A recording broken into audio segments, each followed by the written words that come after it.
Hello students, welcome back. I hope जो हमारा पहला वाला वीडियो था वो आप सभी के लिए बहुत यूजफुल रहा होगा। और आज हम वापस आए हैं एक ऐसा टॉपिक पढ़ने के लिए जिससे हर साल कम से कम एक क्वेश्चन तो आता ही आता है। हो सकता है कई बार इससे एक से ज्यादा क्वेश्चंस भी आए हैं, पर एक क्वेश्चन तो फिक्स है, ठीक। And that topic is respiratory capacities and volumes. ये टॉपिक इंपॉर्टेंट भी है और कंफ्यूजिंग भी, तो हम इसको फटाफट रिवाइज करते हैं और इसे हम पढ़ने वाले हैं इस ग्राफ की मदद से, ठीक। अब सबसे पहले यहां देखना, ये जो पिंक लाइन है ये जब ऊपर जा रही है तो इसका मतलब है इनहेल, और जब ये नीचे आ रहा है मतलब एक्सहेल, ठीक। तो जो नॉर्मल अमाउंट ऑफ एयर हम एज एन इंडिविजुअल इनहेल कर रहे हैं या एक्सहेल कर रहे हैं, that is called as tidal volume. इसको क्या बोलेंगे हम? Tidal volume. Normal amount of air inhaled और एक्सहेल्ड, इसी को कहा जाएगा टाइडल वॉल्यूम, ठीक। उसके बाद नॉर्मल इनहेलेशन के बाद एक्स्ट्रा अमाउंट ऑफ एयर जो हम फोर्सफुली इनहेल करते हैं, जो हम फोर्सफुली इनहेल कर सकते हैं, जो कि ये पोर्शन है, that is called as IRV, यानी कि inspiratory reserve volume. Normal inhale exhale कर रहे हैं तो टाइडल वॉल्यूम, फोर्सफुली इनहेल किया नॉर्मल इनहेलेशन के बाद, फोर्सफुली जितना और अमाउंट ऑफ एयर हम इनहेल कर सकते हैं, इसे क्या कहा जाएगा? IRV, ठीक। उसके बाद नॉर्मली एक्सहेल करने के बाद जो एक्स्ट्रा अमाउंट ऑफ एयर हम फोर्सफुली एक्सहेल कर सकते हैं, उसे क्या कहेंगे? उसे कहा जाएगा expiratory reserve volume, that is ERV, ठीक। अब मैंने फोर्सफुली अगर ये ERV को एक्सहेल कर भी दिया है, तो क्या इसके बाद मेरे लंग्स में कोई अमाउंट ऑफ वॉल्यूम गैस कुछ बचेगा? तो हाँ, बिल्कुल बचेगा। इसके बाद भी there is certain amount of air that is left inside my lungs, और उसी को हम बोलेंगे क्या? Residual volume. और ये कभी भी हम एक्सहेल नहीं करेंगे, ठीक। तो ये है हमारी चार important volumes, IRV, ERV, tidal volume और रेसिडुअल वॉल्यूम। इनका कोई ना कोई अमाउंट भी है ना जो एनसीईआरटी ने लिख रखा है, तो वो भी हम देख लेते हैं। टाइडल वॉल्यूम मतलब जो हम नॉर्मली इनहेल या एक्सहेल कर सकते हैं, वो कितना है? 500 ml। नॉर्मल इनहेलेशन के बाद फोर्सफुली जो हम एक्स्ट्रा अमाउंट ऑफ एयर को इनहेल कर सकते हैं, that is inspiratory reserve volume. ये कितना है? 2500 से 3000 ml।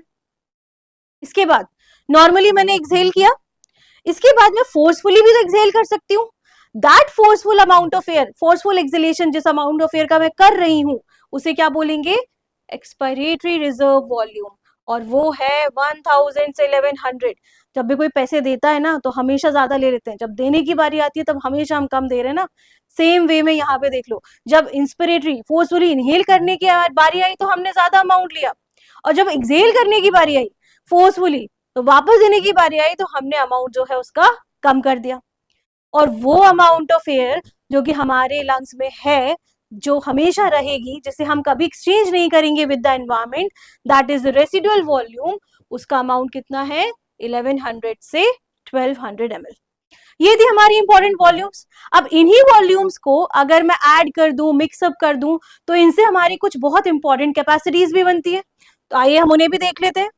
यहां देखते हैं, सबसे पहले आ जाते हैं हम हमारी IC यानी कि इंस्पिरेटरी कैपेसिटी पे, ठीक है। नॉर्मली एक्सहेल करने के बाद, है ना, नॉर्मली एक्सहेल करने के बाद जितना अमाउंट ऑफ एयर मैं इनहेल कर सकती हूँ, नॉर्मली एक्सहेल करने के बाद total amount of air that can be inhaled forcefully भी, मतलब ये भी और साथ साथ में ये अमाउंट भी, इसको क्या बोला जाएगा? That is called as inspiratory capacity. यानी कि मैं इसे लिख सकती हूँ IC is equals to tidal volume plus क्या है ये? IRV, है ना। सिमिलर वे में नॉर्मल इनहेल करने के बाद, नॉर्मल इनहेलेशन के बाद total amount of air that can be exhaled, that can be forcefully exhaled, उसे मैं क्या बोलूंगी? That is called as expiratory capacity. वो कितना है? It is equals to tidal volume plus ERV, ठीक है। दो कैपेसिटीज हो गए, तीसरे पे आ जाते हैं। तीसरा है हमारे पास यहाँ वाइटल कैपेसिटी। वाइटल कैपेसिटी क्या होगा? वाइटल कैपेसिटी जो हमें यह दिख रहा है, ये क्या कहना चाह रहा है? ये कहना चाह रहा है कि after forceful exhalation,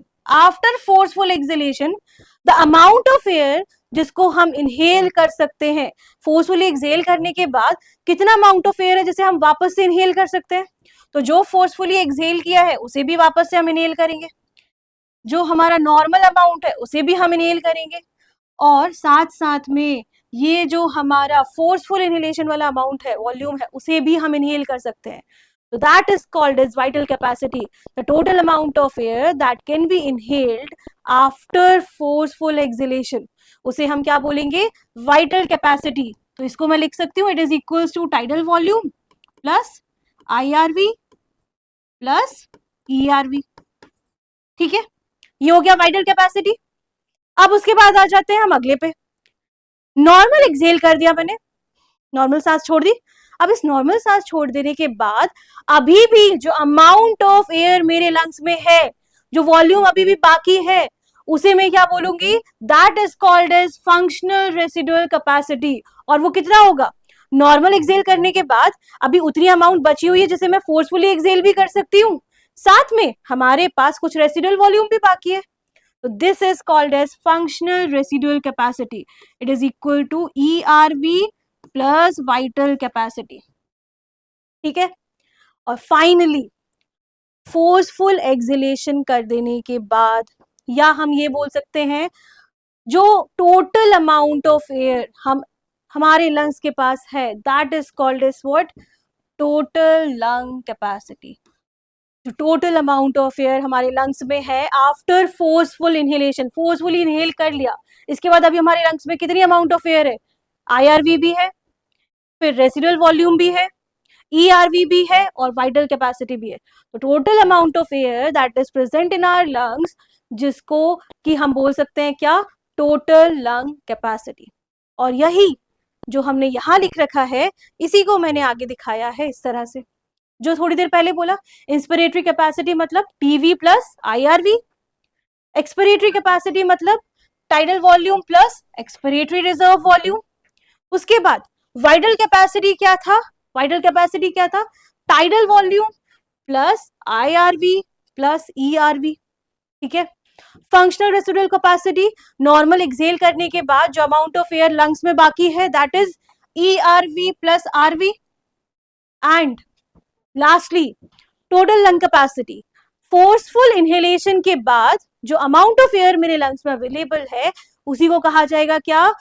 total lung capacity, and that is tidal volume plus expiratory reserve volume plus inspiratory reserve volume and residual volume. अब खुद सोचो, TV plus ERV plus IRV, इसको मैं क्या लिख सकती हूँ? इसी को मैं वाइटल कैपेसिटी भी लिख सकती हूँ, इसलिए यहां पर मैंने वापस से नीचे क्या लिख दिया? Vital capacity plus residual volume. इनसे क्वेश्चंस आते हैं, कई बार MCQ में ऑप्शंस दे देते हैं और वहां हमें कंफ्यूजन होता है। तो आई होप इस ग्राफ के बाद अब कोई कंफ्यूजन नहीं होगा।